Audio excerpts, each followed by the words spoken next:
get started, and anyone who joins after will just admit into the call. Hello, everyone.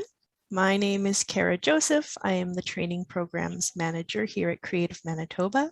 Thank you for joining us on this lovely Saturday afternoon. Hope you're all having a great day, and we're really happy that you could be here and do a little bit of learning and chatting with us today.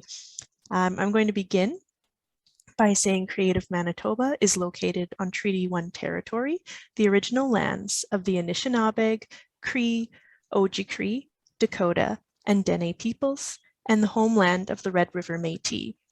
We acknowledge and pay respect to the ancestors and treaties made on these lands by considering all our cultures, traditions, and the histories of colonialism, dispossession, and resistance as we create and learn together. We would also like to acknowledge that our water is sourced from Shoal Lake 40 First Nation. Thank you again for joining us. I'm going to pass it off to Janelle to do a little bit of her own introduction. Hi, my name is Janelle Shaw, and I'm the Executive Director of Arts at Manitoba. Sorry, your sound froze for me a little bit. Could you repeat that for me? Yes, Arts Accessibility Network Manitoba. Perfect. So we're regional, not-for-profit organization that is full inclusion of artists and audiences with disabilities into all facets of the arts community. So thank you everyone for joining us. I'm gonna introduce Christopher quickly, and then he's gonna take it over. So Christopher De Guzman was born in the Philippines, but immigrated to Canada with his family a long time ago. As a small boy, he would capture the attention of family and friends through his impersonations, goofy characters, or his latest dance moves. So when given the chance to ham it up, Christopher knew it would be a fit. The opportunity of founding troupe members to show the non-deaf communities how naturally and beautifully the deaf can act and entertain the masses. Christopher has been professionally trained in mime, physical comedy, and storytelling by the award-winning Hot Thespian Actions Shannon Guile. And now I'll pass it over to Chris. So me and Carol will turn off our videos and enjoy the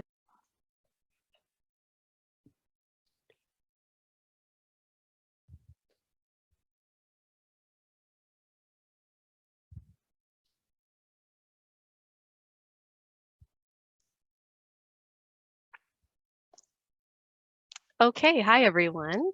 My name is Christopher. This is my sign name. I'm part of the mime troupe 100 Decibels. You can see my shirt here representing.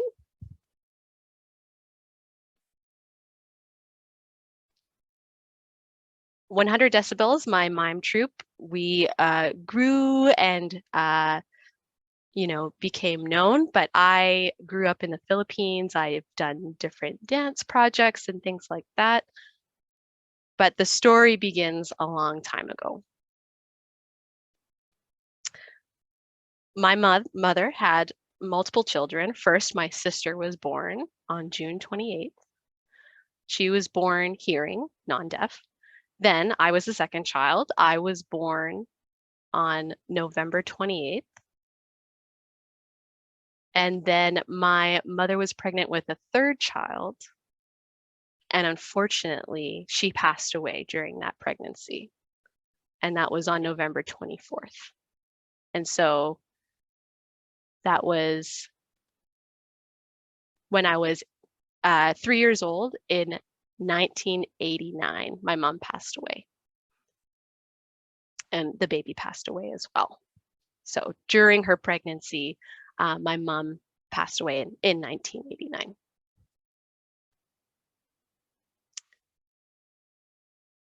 We lived with my dad beside my grandmother's house. So we were cared for by my grandma a lot of the time. My father would fly to work in the US for long periods of time in Guam. And so he worked there as an engineer through a lot of my childhood.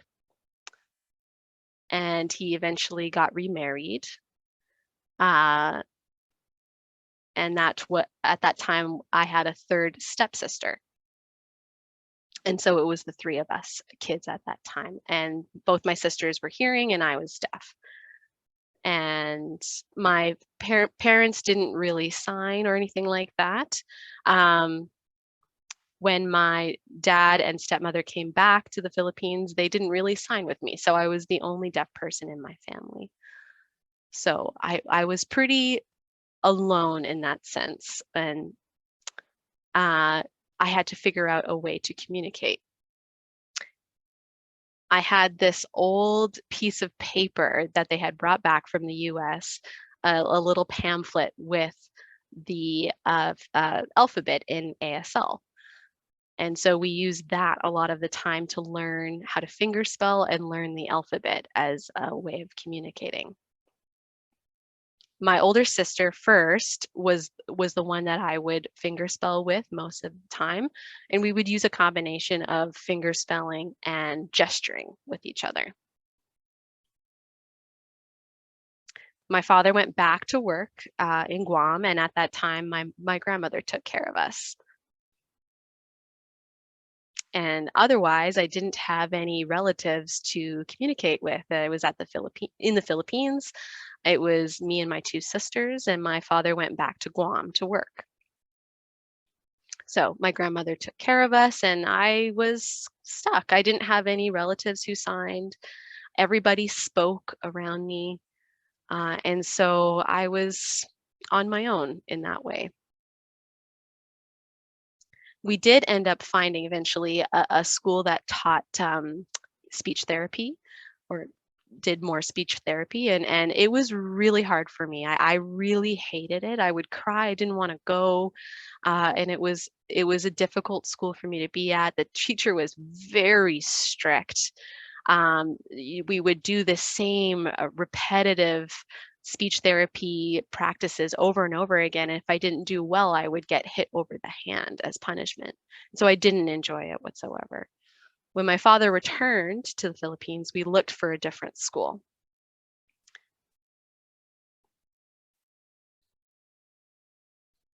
So when he came back, we found an elementary school, and there were 20 non-deaf students, 20 hearing students, and about 6 or 7 deaf students. And so it was like a cluster program at this school. And we used C, Assigned Exact English, which is not ASL, but more of it's Signed Exact English. And we incorporated a lot of expression in the way that we communicated at that school.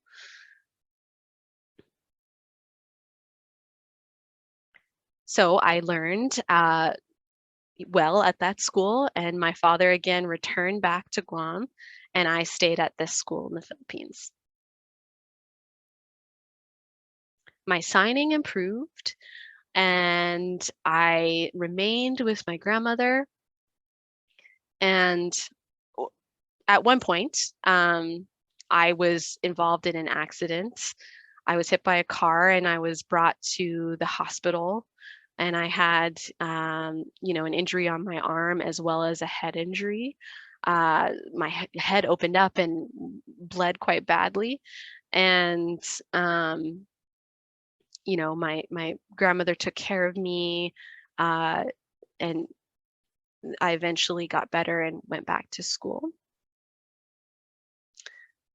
At that point, I had some hearing tests to see how my hearing was. It was a little bit different in both ears. I had about 40-50% hearing. And I would, turn my hearing aids up at school, and they would buzz and make noise, and they weren't comfortable, and people would look at me, and I just hated them. I had to turn them up so high that I just didn't like it. And hearing all the people's voices in the room was really off-putting. So I would take them off. And, if I was with deaf people, I would put my hearing aids on because we were quiet and our conversation was more on the quiet side. But with hearing people and screaming kids, I didn't enjoy having them. So I took them off and didn't wear them.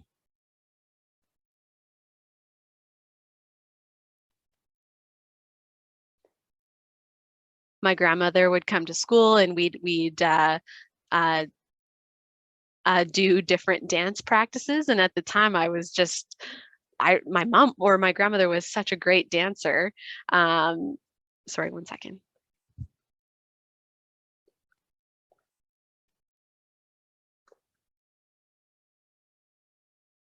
So we would do dance practices at school. And my grandma was a really, really great dancer. She was super skilled and I just didn't even know what to do. She would do like almost salsa, like she was just really, really good dancer. And so at 50 years old, I was just shocked to see she was such an amazing dancer. I had never seen her dance up until that time. So it was amazing. And I'd try and I'd dance and I'd practice and I'd sweat. And my grandmother would come and wipe me off and I'd feel so embarrassed. Everyone would look at me.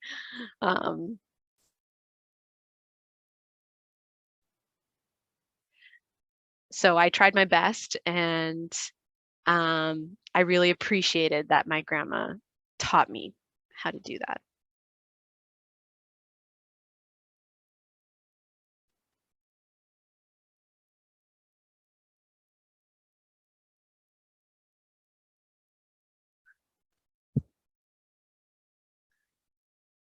Out in the community, I would play this game. It's a Filipino word that I would say out loud. And I would yell it really loud so that everyone would know I was there. It was it was a way of identifying me. They knew it was a word like balu. And the hearing people then would know that I was there. And the reason why I said this particular word is because it was always the word that I said when I, had difficulty with my hearing aids. I would say this word, balaboo, and it became sort of like an inside joke that I would say it out loud, I would yell it, and the community would know, oh, Chris is here.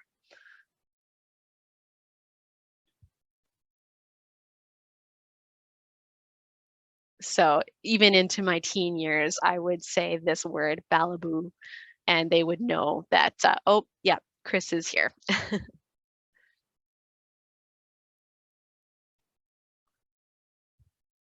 So everyone knew that that was my word. And when I went to community events or whatever it might be, there was one example. I went out to a bar and I screamed it in the bar, and everyone's like, oh, we know Chris is here. But at this bar, there was some dancing going on, and I didn't even know how to join. My friends encouraged me to join, but I felt so shy. But I enjoyed having a drink and that type of thing, but when it came to dancing, I just felt so shy. It just didn't suit me at the time. um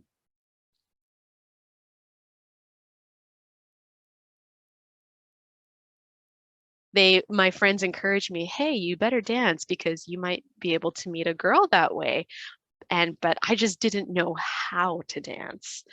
And you know I just went for it. I felt a little shy and everybody's eyes were on me. I would get all flushed and embarrassed.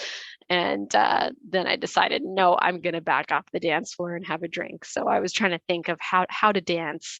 In elementary school, I didn't know. I maybe knew some basic moves. But then when I graduated high school, I got a little bit better. I got more skills.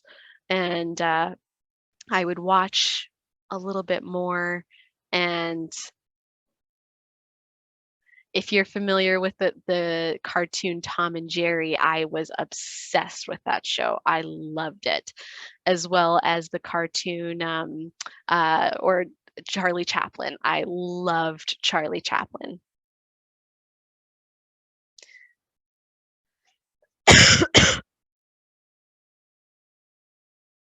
Also Jackie Chan. I really, really love Jackie Chan. Um, just such a great, I just loved watching it. And I wondered, could I act? Could I do something like that? Can deaf people do that? But it was hard because it felt like a hearing world thing. Um,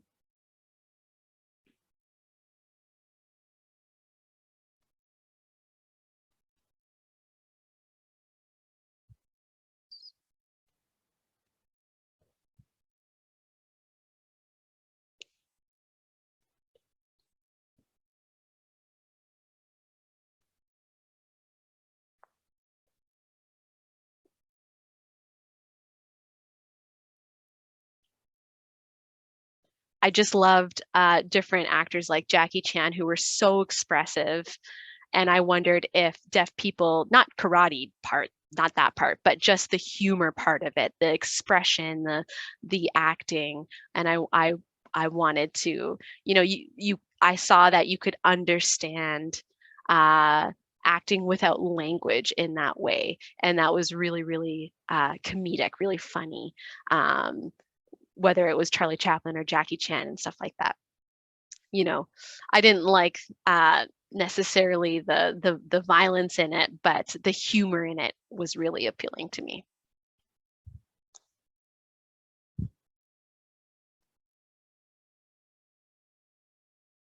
So thinking about that humor, I felt, oh, I think I could do something like that.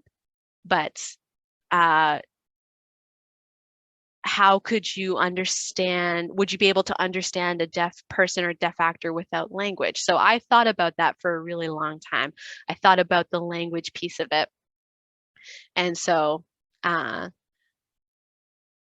I, at that point, I decided to switch gears and focus more on dance as opposed to acting. So I put acting on hold and focused on dance at that time.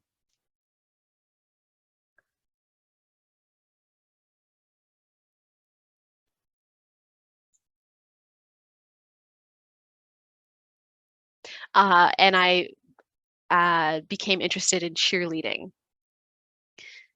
And that sort of involved dance as well. And I became like a stunt person at the bottom of, stands, and I would lift people up. And I learned how to do those types of things. And I really, really enjoyed that. Um, doing lifts and things like that. And you'd have moments where you'd throw someone up in the air and then catch them and bonk heads with the other guy beside you. So, um, you know, we'd hurt each other, hurt ourselves. And so I'd learned to be a little bit more careful after that.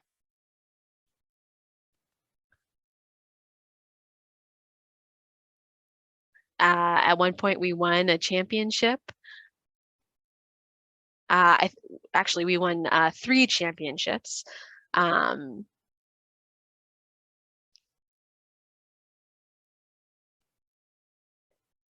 After that, I focused again on dance and getting better, but I then incorporated some gesturing into dance, and that was really fun.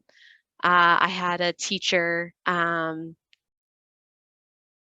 phys ed teacher at that time, who was a super skilled dancer, and he'd dance and then incorporate these gestures, like he'd pretend to drink water, he'd pretend to be tired and dance at the same time. So I really, really loved that, and the rhythm of that too.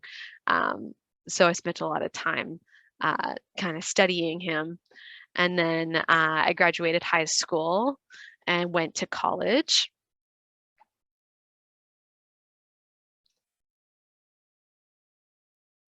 And there I did acting and dance as well. Um, and this was different. It was more advanced, the dancing part of it. Um, because it was much more physical, much tougher. The movements were more advanced, but doing that, I felt quite nervous. I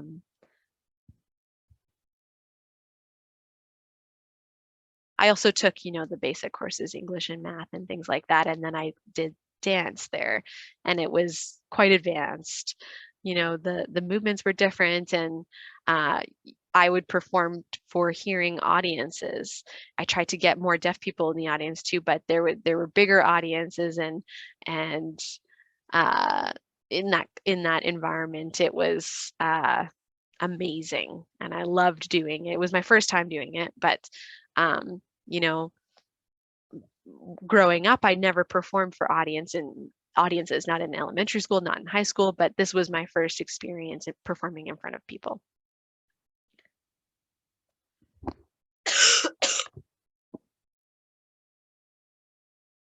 So after that, I also went back to acting, and I worked with a deaf group, and I would do, more gesturing, but my segments were kind of short. The hearing people, they had like longer scenes or longer, time, but mine was very short.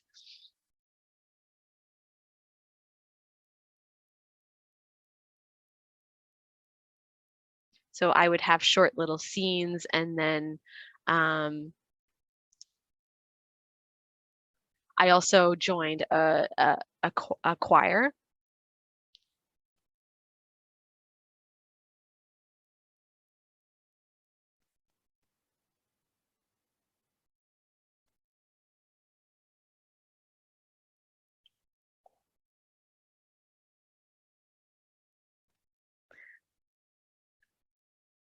I joined a choir, and it was nerve-wracking because you'd have to memorize the music, and I would sign the music, and I'd have to follow along, but there was no one right in front of you. There was just someone kind of off to the side, and you're in this great big choir, and it was just easy to become distracted, right? And you'd sign the song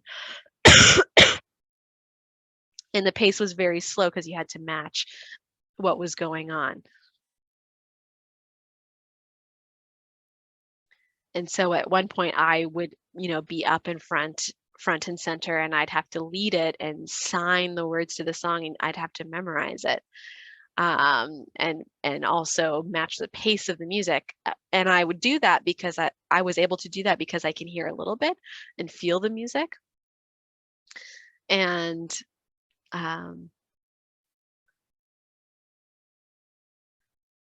I'd leave the stage and just feel so nervous. I'd be completely sweating buckets.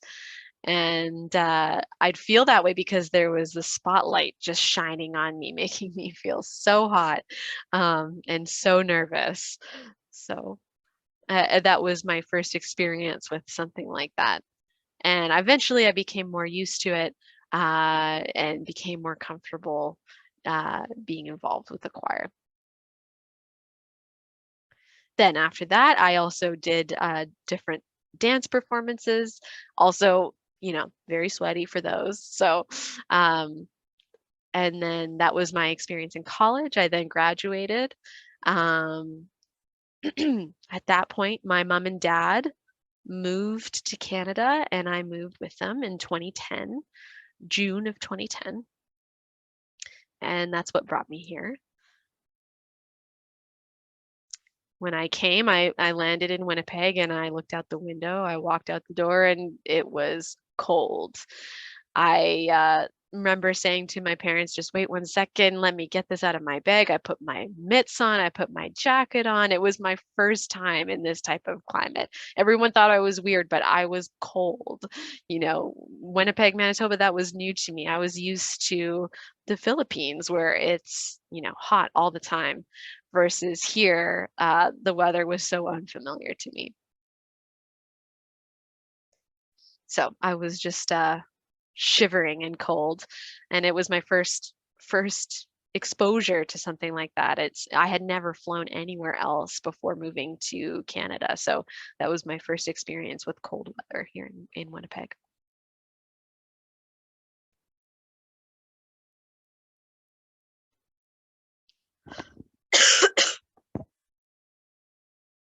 My dad contacted some people to find where I could learn ASL here in Winnipeg, contacted a person named Sandy, who worked at SMD, Society for Manitobans with Disabilities. And so at that point, my dad, picked me up and took me to meet Sandy. And this was at Deaf Center of Manitoba. They had like an immigrant and refugee program to teach people like that ASL. I had a teacher who was a hearing woman named Judith. And she taught both English and ASL, taught us literacy skills. And I, at that point, learned ASL, and I really, really enjoyed it. We worked in small groups of students, and yeah, we learned language, we learned ASL, and it was really, really enjoyable.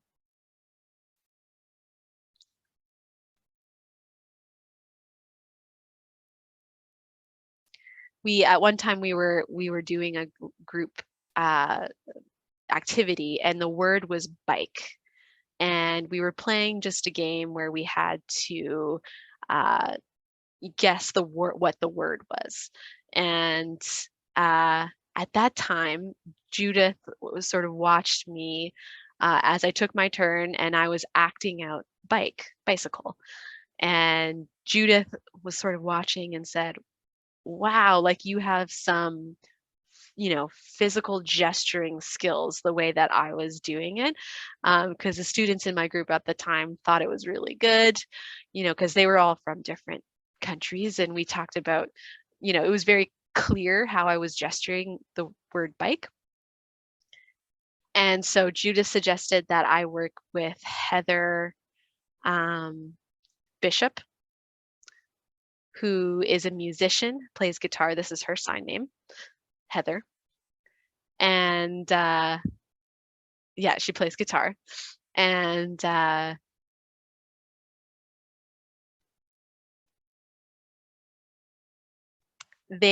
that's when we decided to start and join the mime group.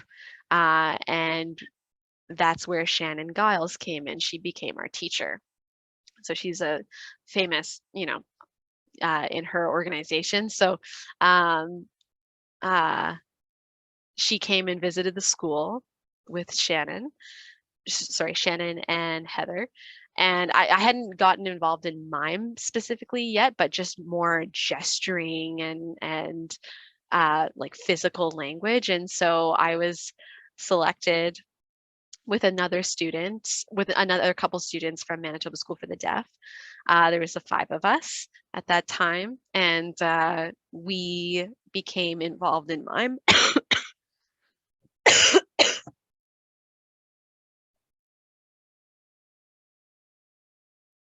And I just did these different gestures and things that we did in this mime troupe. And we just brainstormed what to do and came up with different parts of our performance. And it became a lot better as we practiced it. Again, very sweaty, dripping sweat on the floor. We joke about that. That's how it's Chris is in the room. Ever since elementary school, high school, I'm always the sweatiest one in the room. So I'll be dripping on the floor for sure. And so we worked very hard in this mime group, and we performed for a deaf audience at Deaf Center Manitoba for the first time. We had our first show, and the room loved it. It was our first time. It was great. And then later that was a number of years. We kept doing that until 2013. At that point, at the University of Winnipeg, Judith had met someone by the name of Joanne. And so Joanne has this little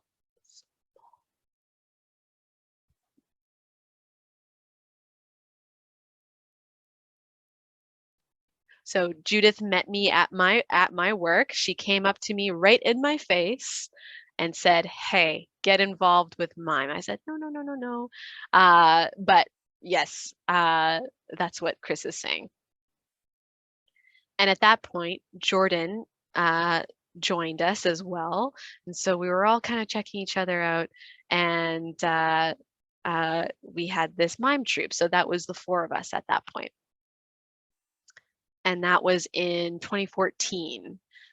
We had our first Fringe show at the Winnipeg Fringe Fest, and we rehearsed like crazy. We rehearsed over a number of months until finally we, kind of perfected our show. We had to work really, really hard to smooth out all the kinks and make sure that we were ready for our show at the Fringe. And so we had a mixed audience of deaf and hearing people. And, the three of them, they were great. I was nervous. It was my first time. The audience, the hearing audience, it might have been their first time seeing, can deaf people really do this? And I wanted to do well because gesturing and mime can be done by deaf people.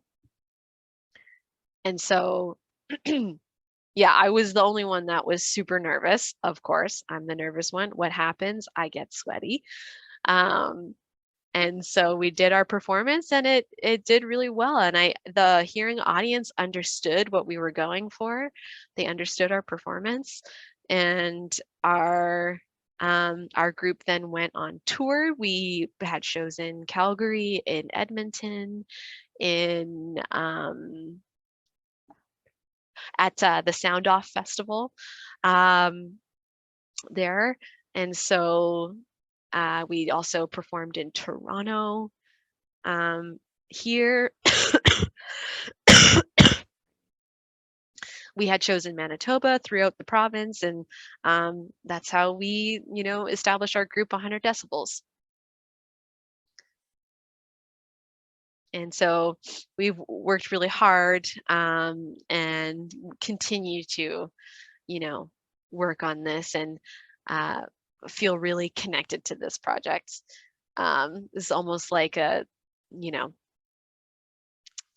turning a key is how it feels. Is our 100 decibels group is just something I'm really connected to.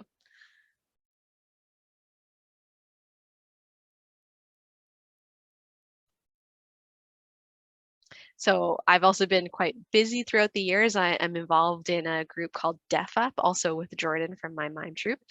And that's through Manitoba Cultural Society of the Deaf, MCSD. And so that was their sort of project initiative, and I joined that group, which is a dance group.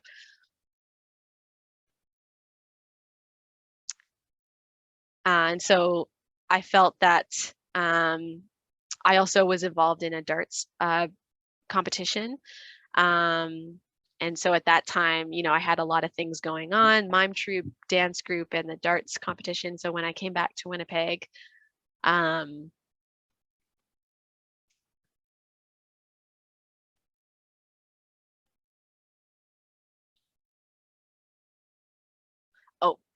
was involved in a deaf darts league.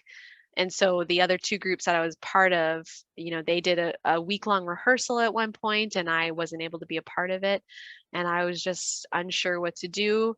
And then I got back into town, and okay, sorry. This is the interpreter's mistake. So just one second.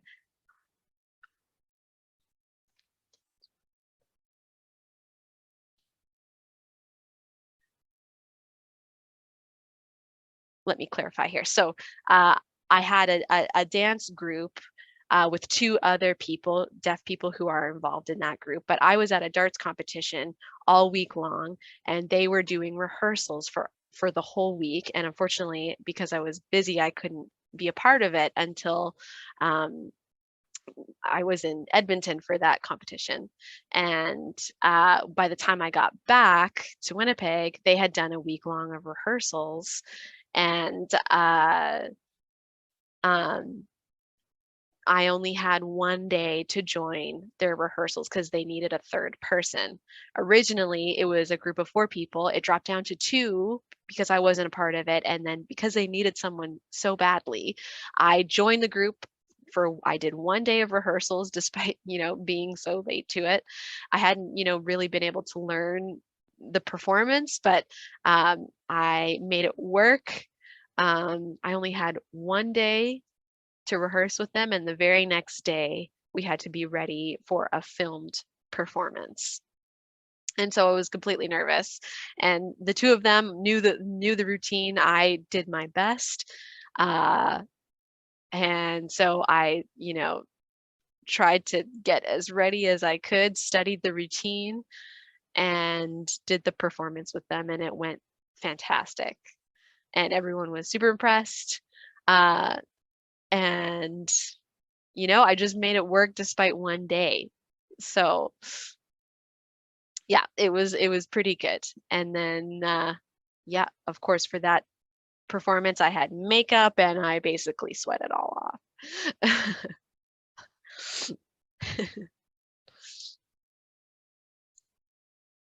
There was also an interview done for that through CBC. You can see me on screen sweating buckets. And so they asked me to do it despite me being the nervous, sweaty one. And I did the interview with CBC, and it was on TV. So that was a very good experience. Okay, switching gears to our mime troupe. Johanna and I and Jordan are still, involved in this project. About, what was it, a month ago?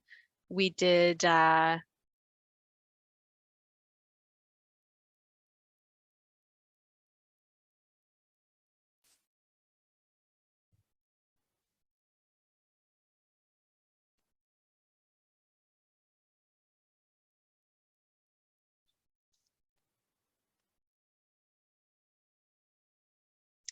theater group called Knock Knock Ginger with One Trunk Theater Company. They hosted this Knock Knock Ginger group. And so they got different they ran performances in front of different people's houses so that they could view these performances. And so they picked 100 decibels to be a part of this event called Knock Knock Ginger. And yeah, we recently performed at this event. And unfortunately, on that day that we were performing, it was raining. The weather wasn't great. So we performed despite the bad weather. We didn't, hesitate whatsoever. We went ahead with the performance. We had worked on it and it rained on us. We got soaked, but it was a good day's work. It was super fun, and we really enjoyed the performance. I think everyone who watched us really enjoyed it as well. And they were impressed, like, hey, you can still do it in the rain? And we said, of course, absolutely. It was super fun.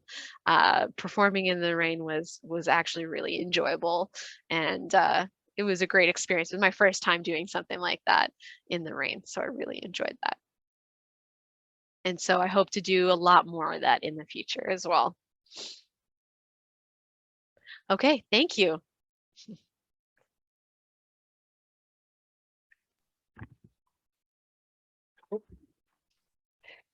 So thank you, Chris, for Now look at me. Oof. telling us your story. I totally understand. I sweat all summer long too, so you're not alone there. If it's okay, I'm Thank going to you. ask you a couple questions. So we want to know what it is that the deaf community needs to participate in the arts. So what do you need to fully participate in the arts?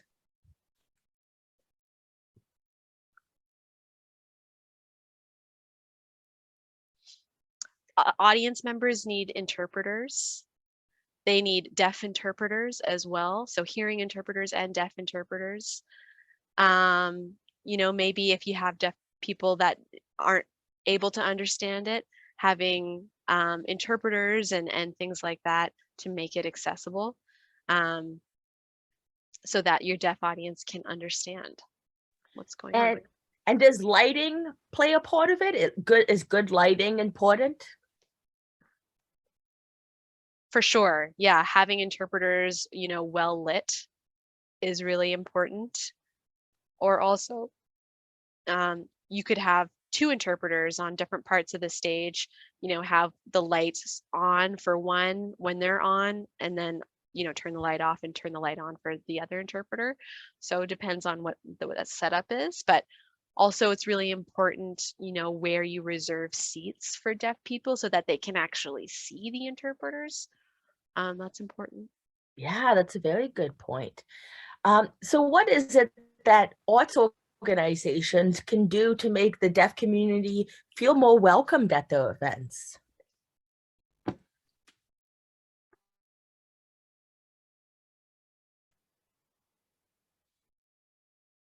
In the Philippines, I would, you know, just advertise and invite the community, interpreters, deaf people. But in Canada, in my experience here, I don't, you know, it almost seems like organizations are not used to inviting the community.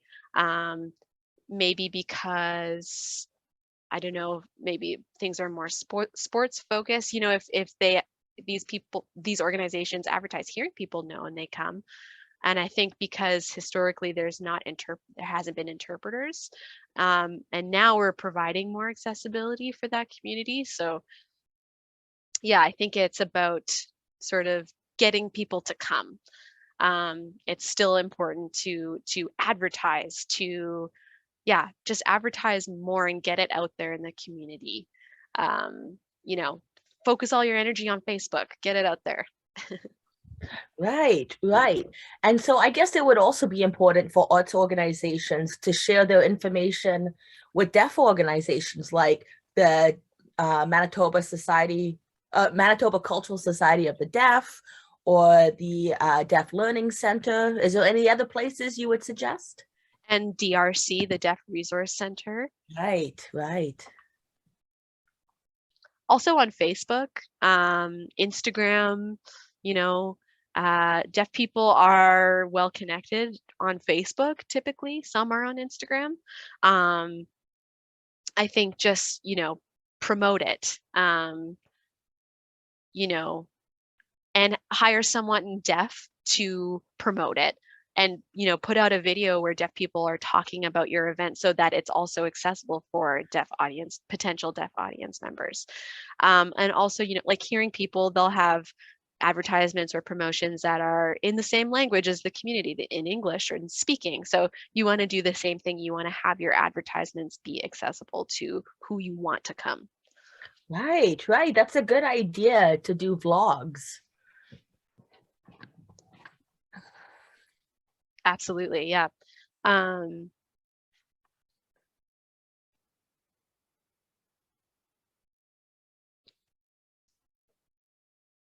yeah, have like a vlog that's both captioned and in ASL.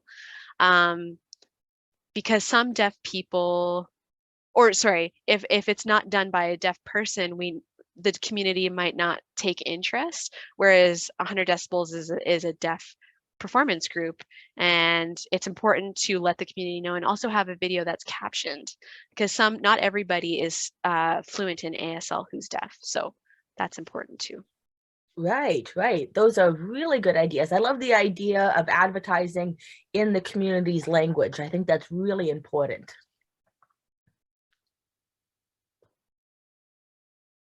Yeah, exactly. And having captioning too is important.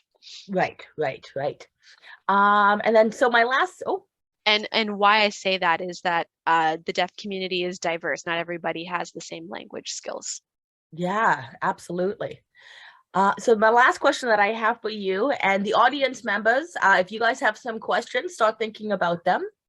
The last question that I have for you is, do you have any tips or protocols that people should follow when they're speaking to the deaf community through interpreters, or anything you would mention?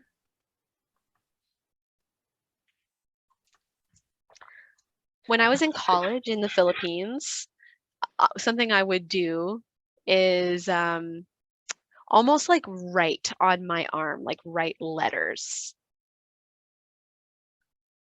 just with my finger. Um, that was a strategy I used. Also, writing back and forth is a strategy. I also would like trace letters on people's backs if I had to get a point across. Also, texting back and forth now, you can do that. Also, if you want to speak into an app that can recognize your voice and turn it into text, that's something that you could do. A dictator. Yeah, those are some strategies. Also, hiring interpreters when needed. Yeah.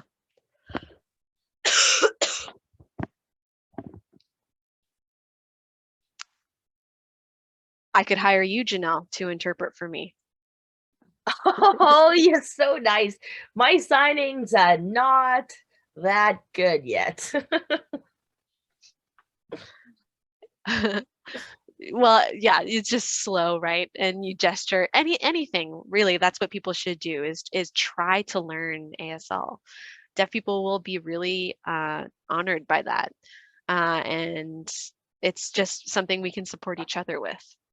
Absolutely. Learning ASL is a wonderful idea. For anyone who's interested in it, the ASL Teaching Services does provide ASL lessons. So I would suggest looking at their website, which is aslts.ca. Can you repeat that for me? Yeah, aslta.ca.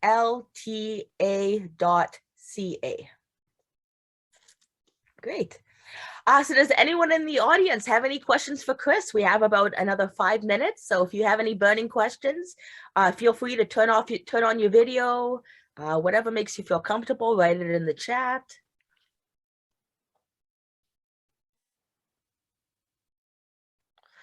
Well, while we're waiting, does 100 Decibels have any upcoming shows or anything we should know about?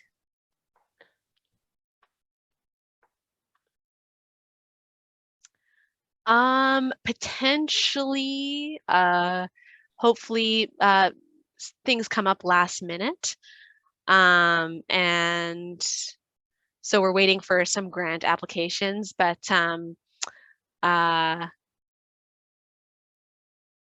yeah, things come up all throughout the province last minute. Potentially, sorry, 1 second.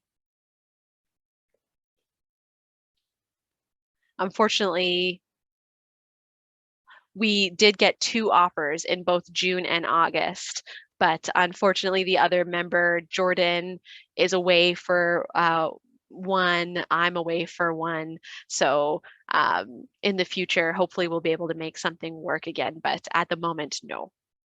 Great. And where can people learn about 100 Decibels? Do you guys have a website that we could share with everybody? We're on Facebook. You can take a look there. We have a Facebook page, so you can follow us there. Great. Thank you. Also on Instagram too. We're on Instagram, Facebook and Instagram. Perfect. Alice, do you have a question for Chris? I don't really have a question. I just wanted to tell Chris that our filming project we did in the summer of 2020 is now ready to be used as the Dance Teacher Certificate Program. And there's a lot of interest in that program. The Royal Winnipeg Ballet is definitely going to take the classes and the workshop. So Alice, for those that don't know, do you want to tell them a bit more the name of the project, what it's about? This is a project by the Manitoba Cultural Society of the Deaf. Yes. We have a series of dance videos. One of them is the interview panel, and one is the introductory.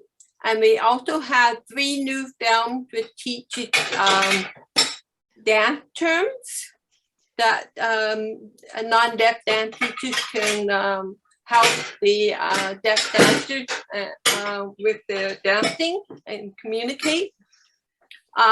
These films are now online on our website. If you go to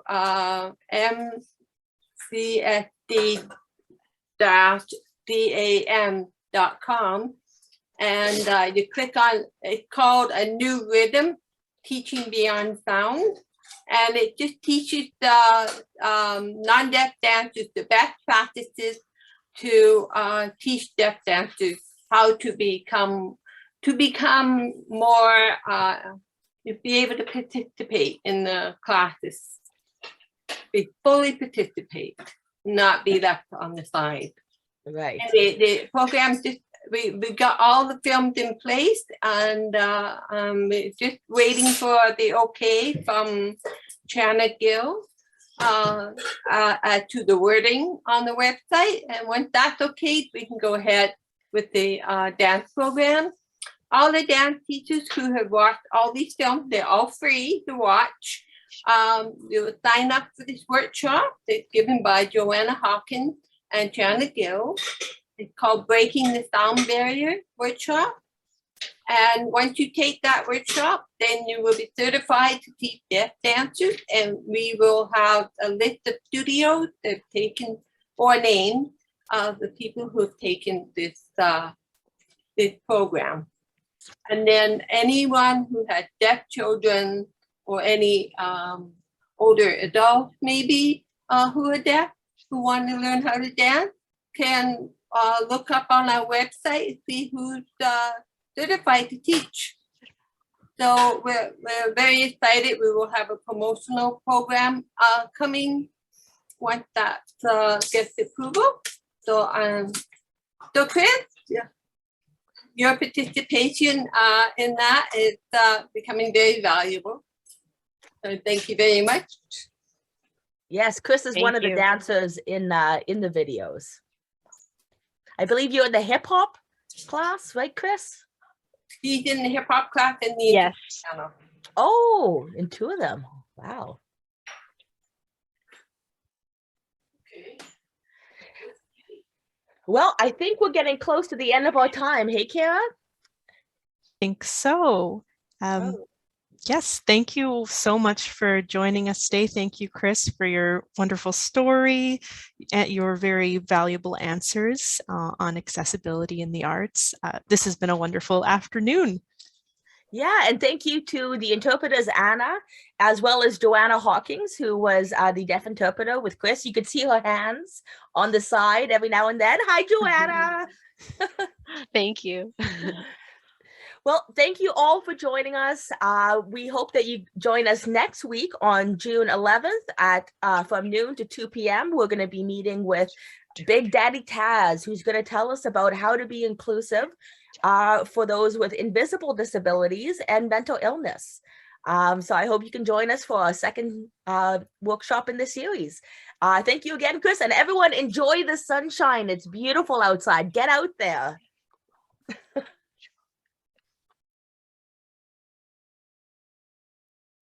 I need to get something to eat. So, Oh. Janelle, I'm so sorry. Absolutely. No, absolutely. Well, thank you, everyone. And I hope you have a wonderful day, and we'll all sign off now. Bye. Bye.